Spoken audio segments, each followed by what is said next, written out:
Hi, I'm Jess of Underwater Fire Games, artist of our upcoming puzzle adventure game, Particle Hearts. Today, we'll take an inside look at the unique art style of Particle Hearts, and if you haven't guessed, it's all about particles. From the very beginning, the vision was always to put as many particles on screen as I technically could, in hopes of creating a world that was unlike anything players had seen before. So take the main character, for example. His body is composed of a special shader that draws tiny dots on his skin. He also emits particles. Any idea how many? If you guessed 3,900, you'd be correct.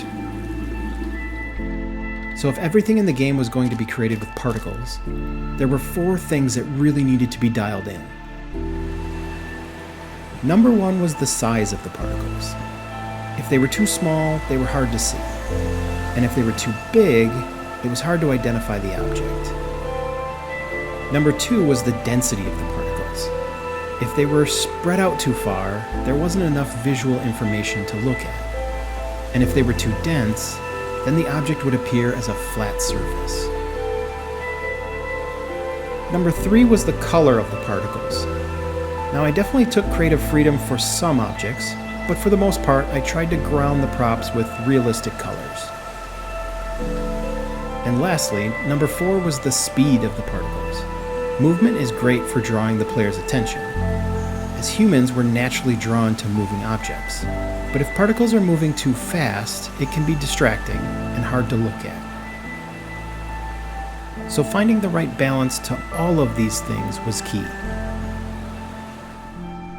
You'll notice that a few objects in the game are not made of particles. This was a deliberate choice to help players with navigation. I never wanted a map or waypoints in Particle Hearts.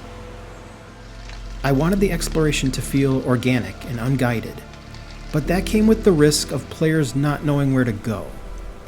So I dotted the landscape with glowing structures. If you see one, it's important. Go check it out.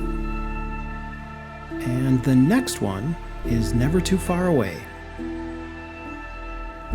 Pop quiz. How many particles is this odd structure emitting? If you answered 2,260, then congratulations. You will certainly win many jars of M&Ms throughout your life. Alright, back to the art. With any unique art style, there are going to be challenges. I noticed that when the dots stretched and became oval, it kind of broke the illusion for me. The best example of this was the grass. If the wind blew the grass sideways, it had a tendency to stretch and look distorted. So to prevent this, I made sure the grass always faced the camera. The same applied for the leaves on all the trees. Much better. This technique worked great for foliage, but it didn't work for solid objects in the environment. For that, I needed another trick. Look at the side of this bridge. You'll notice that as I pan the camera, the dots stack on top of each other and create a flat surface, once again breaking the illusion of particles. So I created a special shader that hides those dots when viewed from a sharp angle. And here's the result. Quick!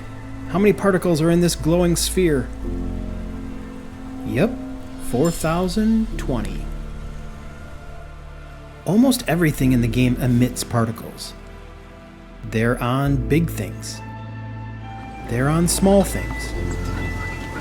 They're on creatures. Even the mountains emit particles. But what's the fun of that if you can't interact with them a little bit?